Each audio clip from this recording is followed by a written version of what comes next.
For the first time in the Trump presidency, Donald Trump has imposed sanctions on Russia. What happened and why? This is D.W. Phillips with Ukraine Story. Let's take a look. So, in the past 3 weeks, if you've been paying attention, Donald Trump did a historic pivot.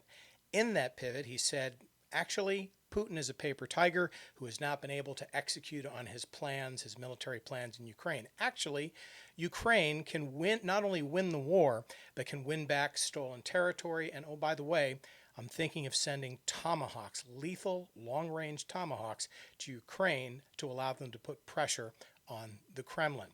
When that messaging came out from the White House, a disturbed Vladimir Putin gave a call. And here was his message to Donald Trump. Donald, so disappointed you didn't win the Nobel Peace Prize. You really deserved it. It belonged to you. And Donald Trump would then post on Truth Social his gratitude to Putin for seeing the light. He went on to say in his conversation with Donald Trump, by the way, don't give tomahawks to Ukraine because it's going to hurt our friendship.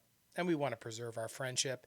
You wouldn't want to hurt our friendship, would you? And then finally he said, tell you what, let's take a little trip.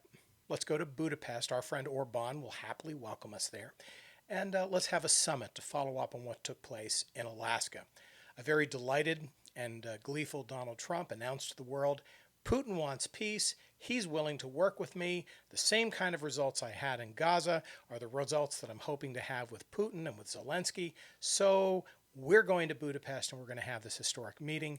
The very next day, Zelensky arrived in the White House for, let's just say, a somewhat troubling Oval Office White House meeting, as Mr. Witkoff, who is Trump's special envoy to Russia, echoed Russian talking point after Russian talking point, questioning even the right of Ukraine to their own territory directly to the face of the Ukrainian president. Not a strong day in the life of the White House. But what happened 72 hours after that meeting? Russia makes an announcement. Budapest? What Budapest? We're not going to meet in Budapest. After all, why are we talking about a meeting that we haven't even agreed to or scheduled? Dmitry Peskov, Kremlin spokesman, tells the world. Leaving President Trump embarrassed and out of place. After all, he's the guy that made the announcement to everybody. This is what we're doing. And now he finds out, no, Russia is not going to attend. They got everything they hoped for. They got Trump to reverse his pivot. They got him to drop the tomahawks. They got him to essentially demonstrate that he is submissive, again, to Putin's directions. So why do we need to have a Budapest meeting? We're going to maintain our maximalist goals for total conquest of the sovereign independent nation of Ukraine. So finally, fool me once, shame on you. Fool me 10,000 times, shame on me. And Donald Trump realized he's been fooled. He's been taken advantage of. And it just simply doesn't look good because he's the guy that said, no, we're going to have a Budapest meeting. So President Trump made the decision for the first time, no 2 weeks, no 1 month, no wait and see.